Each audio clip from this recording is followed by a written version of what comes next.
নম্বর হাদিস শরীফ قال النبي صلى الله عليه وسلم أخلص دينك يكفيك العمل القليل হাদিস শরীফের অর্থ হযরত নবী করিম সাল্লাল্লাহু আলাইহি ওয়াসাল্লাম ফরমাইয়াছেন, তোমার ঈমানকে খাঁটি করো, অল্প আমলই নাজাতের জন্য যথেষ্ট হইবে।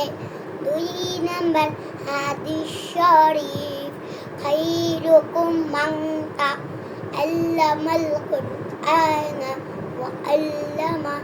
হাদিস শরীফের অর্থ, তোমাদের মধ্যে সর্বোত্তম ওই ব্যক্তি যে কোরআন মাজিদ শিক্ষা করে এবং অপরকে শিক্ষা দেয়।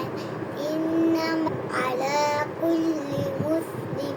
হাদিস শরীফের অর্থ, দিনী ইলম তলব করা প্রত্যেক মুসলমানের উপর ফরজ।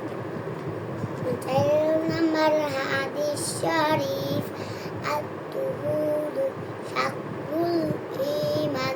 পবিত্রতা ঈমানের অঙ্গ। 5 নম্বর হাদিস শরীফের অর্থ, মিফতাহুল জান্নাতিস সালাত।